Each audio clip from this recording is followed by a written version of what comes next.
Yun mga kababayan, eto na nga, meron tayong panibagong pag-uusapan ngayon.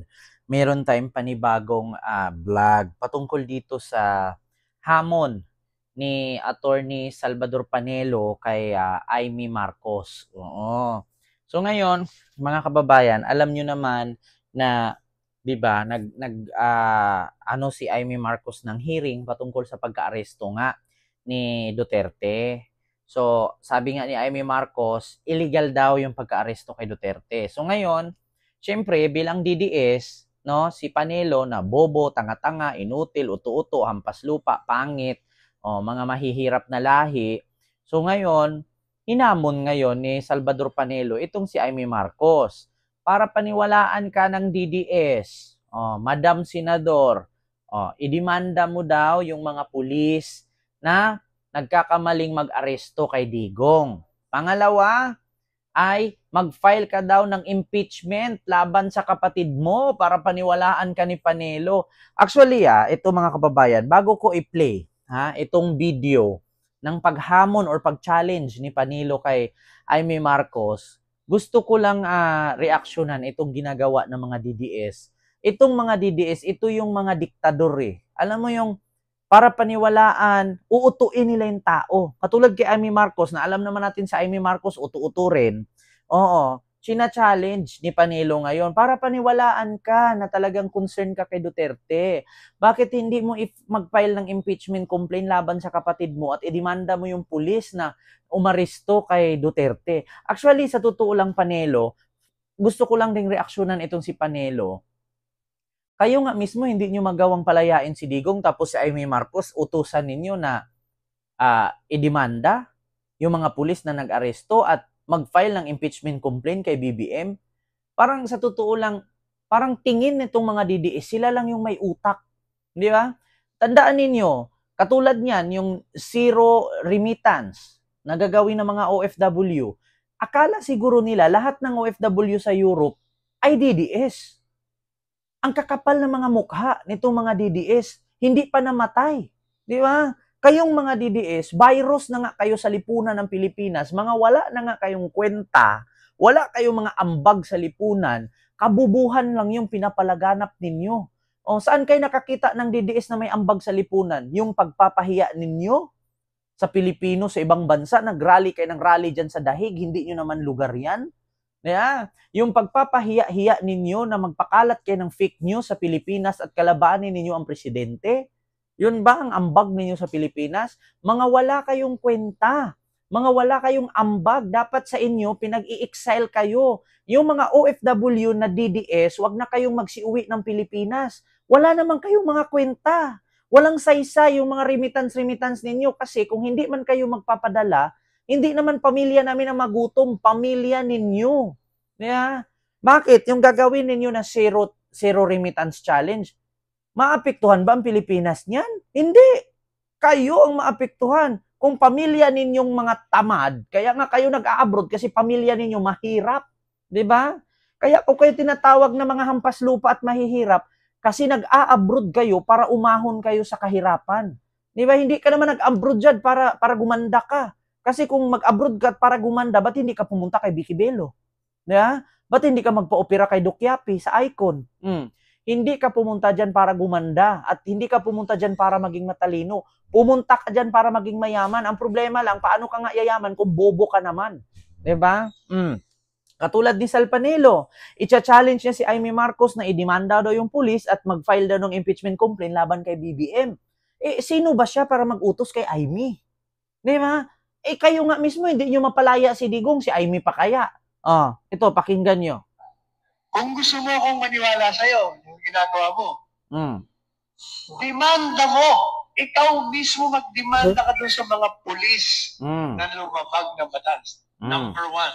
Number two, kung talagang mali ang ginawa ng gobyerno ito at ang puno ng gobyerno ay ang iyong kapatid, maghain ka ng impeachment laban sa kapatid mo.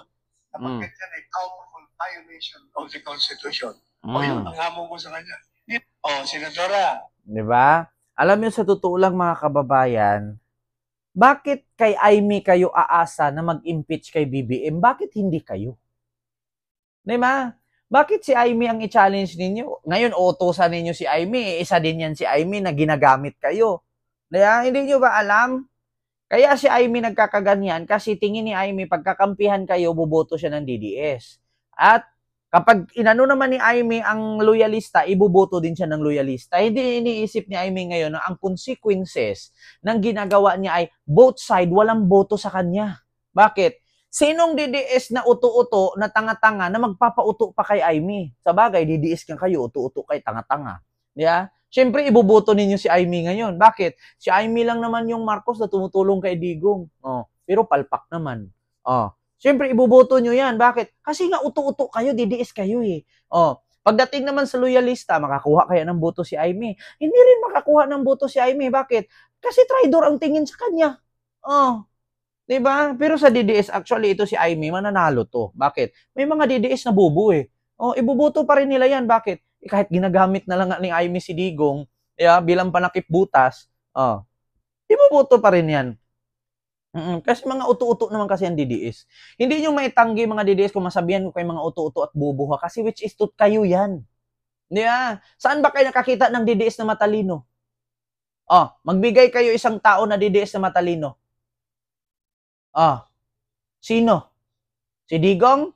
Kung matalino si Digong, ba't nakulong? Wala kayong makita na DDS na matalino. Sinong pwede niyong i-comment dyan sa comment section sinong DDS na matalino? Kailan ba naging matalino ang DDS? Pupunta ka ng dahig, magbiyahe ka ng 2 oras mula sa mag-absent ka sa trabaho kasi magwilga ka doon? Bakit? Kahit pa 1 taon kayo dyan magwiwilga, hindi makakalaya si Digong. Ngayon, matalino ba yon? Hindi. Saan ka nakakita ng DDS na hindi magpapadala ng remittance para daw mahirapan ang Pilipinas? Putang ina nyo. Hindi lang naman kayo ang DDS na nag-OFW. Maraming DDS na matino dyan. Marami na nga ang DDS na nawawala na ng gana sa kakasuporta kay Duterte. Bakit? Pinapakalat ni Roque. Makalaya na daw si Digong sa birthday. 28 na ngayon. Pinakalat ni Maharlika. Makakalabas na daw si Digong. 28 na ngayon. Pinakalat ni Sara. Uuwi na daw si Digong sa Davao kasi birthday. 28 na ngayon. Si Digong, nanatili pa rin, nakabaluktot doon sa loob ng ICC. Sino bang DDS maniwala sa inyo? Ang dami ninyong sat-sat na ganito, ganyan, pero ni isang pruweba wala. Tingnan nyo yung mga vlogger na DDS. Pinapunta sa Tricom. Pagdating doon, nagsiiyakan, nagsusuri. Bakit? Inaaminado na puro fake news. Kaya nga kayo nasasabihan ng fake news. Bakit? Kasi mga fake news naman talaga kayo. Tignan nyo yung vlogger ninyo. 11 ka-vloggers pag hindi sumipot sa Tricom, ipapakulong. Sumipot nga, anong ginawa? Sorry po sa mga nagawa namin. I did not mean to. Putang ina ninyong lahat. Diba? Oo, mga DDS. Ngayon ninyo sabihin, saan kayo nakakita ng DDS na matalino?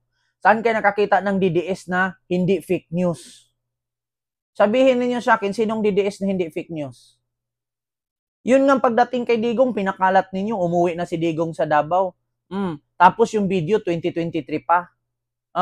25 na ngayon. Di ba? Inamag na yung video. Tapos ngayon si Panelo, hinahamon si Aimee Marcos na mag-file daw ng impeachment laban kay BBM para paniwalaan. Hindi ka nga pinapaniwalaan ni Duterte. Kaya nga si Harry Roque pinapunta doon, hindi ikaw eh. Naghahamon ka ba para paniwalaan mo si Aimee? Ikaw nga hindi ka pinili ni Digong na papuntahin ng Netherlands eh. Di ba? Paano maniniwala sa iyo ang mga DDS ngayon? Kanya-kanya kayong laglagan.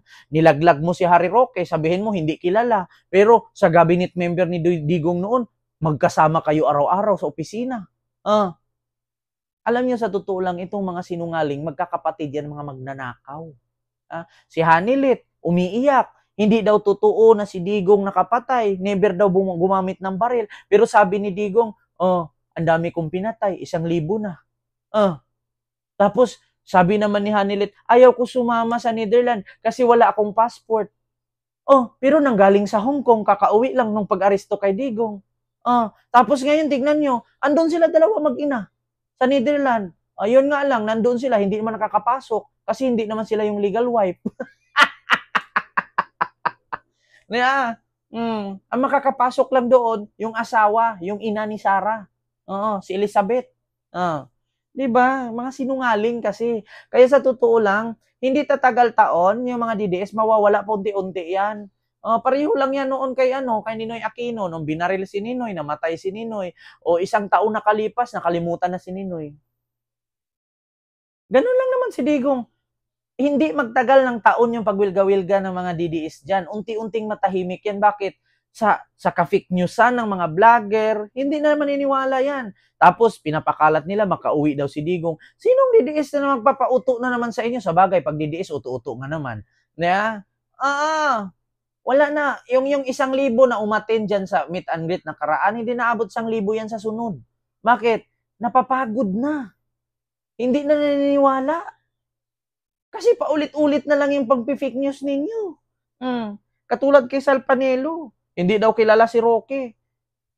Araw-araw mo sila magkikita sa opisina noon. Tapos ngayon, hinamon ngayon si Amy Marcos. Mag-file daw ng impeachment para paniwalaan ni Sal Panelo. Sino ba si Sal Panelo para ibaba ni Amy yung kanyang level? Si Sal Panelo hindi nga pinili ni Digong bilang lawyer.